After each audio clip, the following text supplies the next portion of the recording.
Hi friends, welcome to Yadnya investment academy. Q1 FY 2020-21 के result season शुरू हो चुका है। तो HDFC बैंक ने रिजल्ट दिए हैं और रिजल्ट्स काफी पॉजिटिव नजर आ रहे हैं। दो दे हैव मेंशन्ड कि भाई कोविड की वजह से एक एक्स्ट्रा प्रोविजंस भी बैंक को करने पड़े हैं, बट ओवरऑल इसका रिजल्ट कैसा रहा उसके बारे में बात करेंगे। सो रिजल्ट में नेट इंटरेस्ट इनकम कैसा रहा, ऑपरेटिंग प्रॉफिट कैसे ग्रो हुआ, नेट प्रॉफिट कैसे ग्रो हुआ, ओवरऑल डिपॉजिट की बुक कैसी नजर आ रही है, एडवांसेस यानी कि लोन्स की बुक कैसे नजर आ रही है, टोटल बैलेंस शीट का अभी साइज क्या है, देन टिपिकल बैंक के जो रेशियोज होते हैं जैसे कि नेट इंटरेस्ट मार्जिन या फिर कासा रेशियो या फिर capital adequacy ratio, gross NPAs, net NPAs, इसके बारे में आप लोगों के साथ बात करने की इस वीडियो में कोशिश करते हैं दोस्तों। So overall results were quite good, ऐसा ही कहेंगे, because the total net interest income जो प्योर इनकम होता है किसी भी बैंक का, बिकॉज बैंक को जो इनकम आता है वो लेंडिंग बिजनेस से ही मेजरली आता है and that is more important. तो वो नेट इंटरेस्ट इनकम जहाँ पे बैंक जो उन्होंने डिपॉजिट्स लिए उस पर इंटरेस्ट पे आउट करते हैं, बट जो लोन्स दिए हुए हैं वहां पे इंटरेस्ट आता है। तो जो लोन से इंटरेस्ट आता है minus the expenses, that is the interest they pay to the depositors, इसके बीच का जो डिफरेंस है वो होता है net interest income. So that particular income has increased by 17.8% from 13,294 crore rupees to 15,665 crore rupees। तो ओवरऑल ये ऑपरेशनल इनकम रहा, मतलब मे कोर ऑपरेशंस जो होते हैं बैंक के, उस हिसाब से ये इनकम 17.8% से बढ़ा है।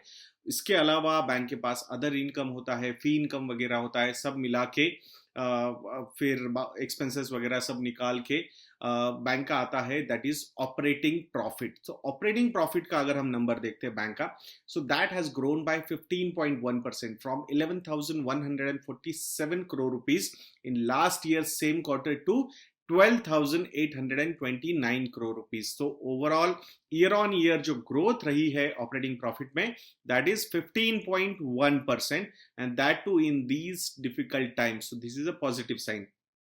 Now the net profit number.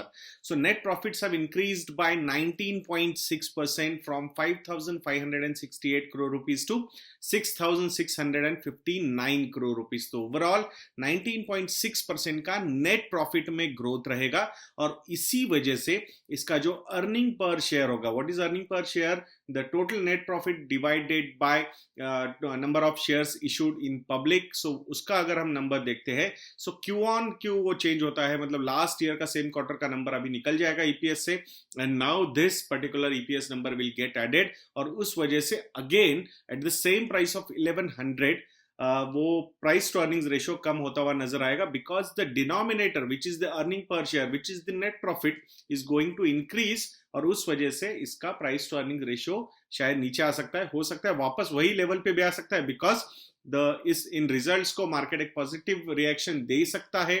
तो उस वजह से अगेन थोड़ा सा जो 1100 के पास अभी एचडीएफसी बैंक का स्टॉक चल रहा है वो शायद थोड़ा सा ऊपर भी जा सकता है।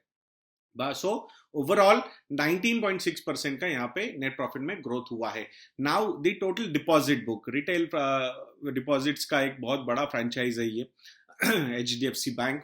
तो वहां पे total deposits have grown by 24.6%। इसके पीछे बहुत सारे रीजंस है। एक रीजन ये जो प्राइवेट बैंक्स में येस बैंक के साथ जो चीज हुई है, तो वहां पे अगर कोई रिप्लेस करना चाहता है बैंकिंग में तो लोगों को एचडीएफसी बैंक पे बहुत ज्यादा भरोसा है, उस वजह से भी डिपॉजिट का फ्लो यहाँ पे बैंक के पास आया है। दूसरा रीजन है डेट मार्केट में जो फ्लक्चुएशंस हमने देखे, फ्रैंकलिन ने जो 6 फंड्स बंद करने का डिसीजन लिया उसकी वजह से भी कैपिटल मार्केट से पैसा वापस बैंकिंग सिस्टम में आता हुआ नजर आया था। सो वो भी एक रीजन है। 24.6% से यहाँ पे टोटल डिपॉजिट बुक ग्रो हुई है। नाउ 9.54 लाख करोड़ रुपीस का लास्ट ईयर सेम क्वार्टर का इनका टोटल डिपॉजिट बुक था, वहां से ये टोटल डिपॉजिट बुक अभी 11.89 लाख करोड़ रुपीस तक ग्रो हुआ है। सो 24.6% से डिपॉजिट बुक ग्रो होती हुई नजर आई है। जब बाकी बैंक्स को कैपिटल रेजिंग में प्रॉब्लम हो रहा है, लिक्विडिटी में प्रॉब्लम होने की कोई मतलब सिचुएशन आ सकती है, वहां पे जो स्ट्रॉन्ग फ्रेंचाइज है मार्केट्स में, जैसे कि एचडीएफसी बैंक हुआ या फिर कोटक बैंक हुआ, हमें लगता है I think they do not have any problem to raise money और even to accept the newer deposits also. एक बात हमें ये भी समझनी होगी, because of this situation currently जहां पे लेंडिंग ज्यादा नहीं हो रही है, क्रेडिट ग्रोथ सिंगल डिजिट में आ चुके हैं, तो वहां पे this particular option of getting new deposits at lower interest rates are going to help the net interest margins of these banks to grow. तो ये हमें हमेशा याद रखना होगा कि लो कॉस्ट ऑफ फंड्स की वजह से इनके नेट इंटरेस्ट मार्जिन्स बढ़ते रहेंगे शॉर्ट टर्म में। Because of this Covid situation शायद नई क्रेडिट ग्रोथ नहीं होगी, but these are not times to grow, these are the times to survive. यहाँ पे बहुत सारा कंसोलिडेशन हो सकता है। सो HDFC बैंक जैसा स्ट्रॉन्ग बैंक, इनको बिकॉज ऑफ देयर सिचुएशन और जो मार्केट में अदर प्लेयर्स अवेलेबल है वहां उनकी लिक्विडिटी की सिचुएशन खराब होती हुई नजर आ सकती है, उस वजह से इनके पास अट्रैक्टिव एसेट्स आ सकते हैं। What are attractive assets means कि वो जो कंपनीज है जिनको वो पैसा रेज नहीं कर पा रहे, तो वहां पे वो अपने लोन्स बेच सकते हैं। तो वहां पे जो क्रीम लोन्स होते हैं वो नॉर्मली ये बड़ी कंपनीज ले लेती है, जैसे कि HDFC बैंक हुआ या कोटक बैंक हुआ या SBI जैसी कंपनीज, या फिर हाउसिंग लोन फाइनेंस में HDFC लिमिटेड जैसी company, they always take advantage of this situations to build their book a solid book, और अच्छा बुक वहां पे ऐड होता हुआ नजर आ सकता है हमें।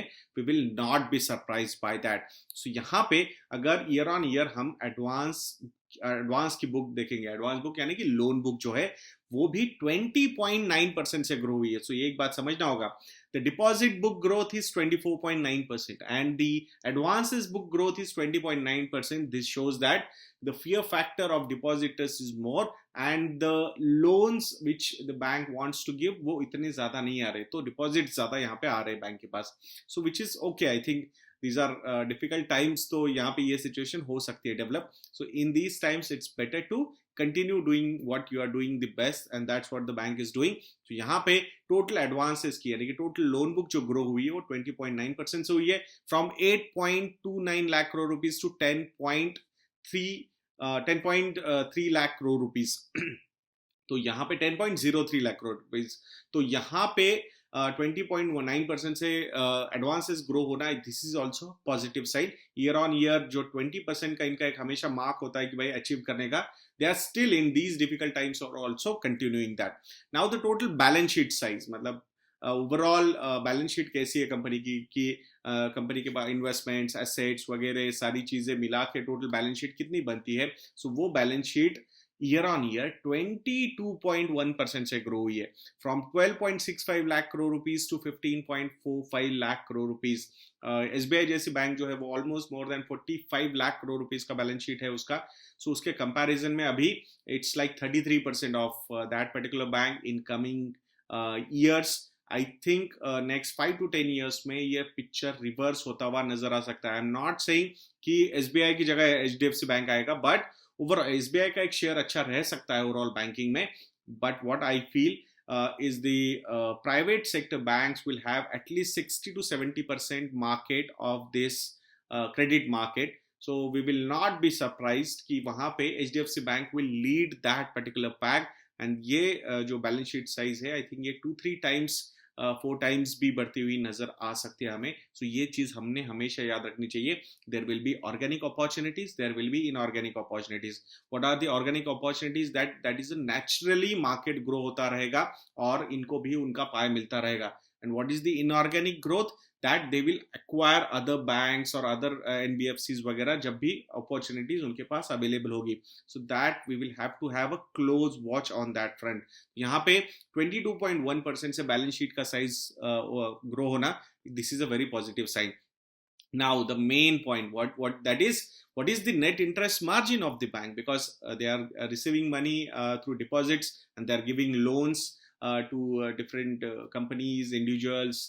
सो वहां पे ये जो डिफरेंशियल है वो कितना है? सो 4.3% का नेट इंटरेस्ट मार्जिन है HDFC बैंक का, which is very strong looking at the size of the balance sheet। I think this is phenomenal।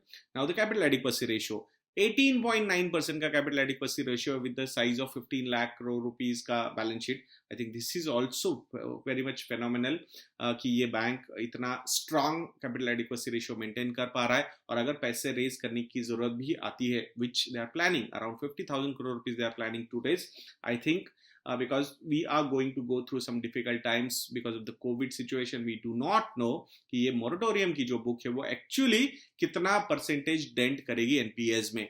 वैसे HDFC बैंक के लिए ये पॉजिटिव साइन है कि सिंगल डिजिट है उनकी मोरेटोरियम की book, which is a very positive sign for HDFC bank.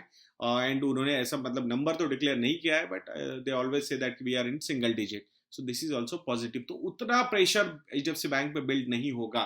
So now as a stock investor you need to consider कि भाई पैक में कौन अच्छा है.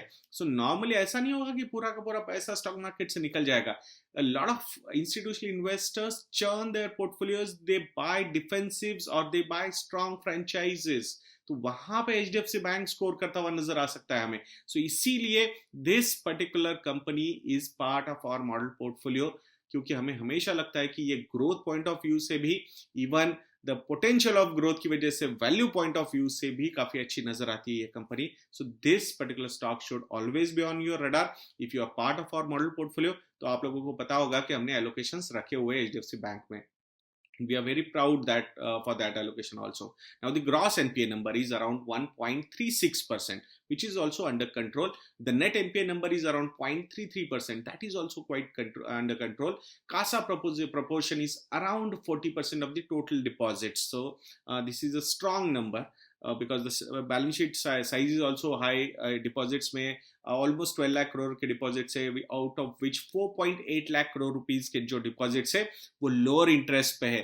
का मतलब करंट अकाउंट में तो बिल्कुल जीरो इंटरेस्ट पे करते हैं. सा में depending on your balances, but they are offering 3 to 3.5% interest on savings account also. So this is adding a lot of value to their net interest margin. तो ये भी हमने समझना चाहिए. ओवरऑल टोटल ब्रांचेस अगर हम देखेंगे, सो 5326 ब्रांचेस HDFC बैंक के हैं अक्रॉस इंडिया. इसमें अगर हम लोन बुक देखेंगे, specifically domestic loan book, so 48% of the loans are given to retail and 52% of the loans are given to wholesale borrowers. And branch mix में अगर हम देखेंगे, so metros and urban are having 50% branches and semi-urban and rural are having 50%. So it means the overall geographic diversification is also quite good.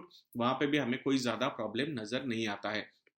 Covid की situation की वजह से थोड़ा pressure बना रहेगा बैंक्स पे क्वालिटी के वाइज अगर हम देखेंगे, बिकॉज मोरेटोरियम की जो बातें चल रही है अभी, कल एक न्यूज आई थी, वो मतलब मार्केट ने उसको ज्यादा बिलीव नहीं किया, बट जो एक न्यूज आई थी कि शायद गवर्नमेंट कंसिडर कर सकता है कि ये जो मोरेटोरियम का पीरियड है they will extend it up to December 2020. We are not sure कि वो होगा नहीं होगा, बट अगर ये होता है तो बैंक्स के लिए, स्पेसिफिकली एनबीएफसीज के लिए नेगेटिव हो सकता है. तो उसका ओवरऑल पीयर प्रेशर की वजह से बैंक में परफॉर्मेंस में इश्यूज आ सकते हैं. Stock performance we are talking about, because now market wants to know कि भाई एग्जैक्टली ये मोरेटोरियम का जो इम्पैक्ट है ये कब होने वाला है. They do not want to just keep on postponing things until unless that particular ये पंडोराज बॉक्स ओपन नहीं होगा, we will not know कि कैसी सिचुएशन है बैंक्स के NPAs की. because the news which we are getting for PSU banks, the NPAs will shoot by 5 to 7% is not at all a positive thing. 100 lakh crore rupees का अगर total loan book है, उसमें से अगर 4-5 लाख करोड़ रुपए के NPAs के प्रेशर अगर बन जाएंगे वापस से, तो I think that will add a huge pressure on the new credit growth, which is very negative. But for the strong franchises जिनके moratorium book under control में नजर आ रहे हैं, जैसे कि HDFC Bank, I think there should not be much of a problem. So let us see what happens next. But ये stock आपकी radar पे हमेशा होना चाहिए. And we would suggest you कि अगर अभी तक आपने हमारे मॉडल पोर्टफोलियोज को सब्सक्राइब नहीं किया है तो जरूर सब्सक्राइब कर सकते हो. You are an existing Stockometer subscriber, you will get an additional discount also there. So जरूर हमारे रिलेशनशिप सेल को कॉल कीजिए और वहां से आपको वो डिस्काउंट मिल सकते हैं. तो ऐसे वीडियोस के लिए हमारा चैनल देखते रहिए दोस्तों. नेक्स्ट वीडियो तक के लिए मुझे आज्ञा दीजिए. जय हिंद.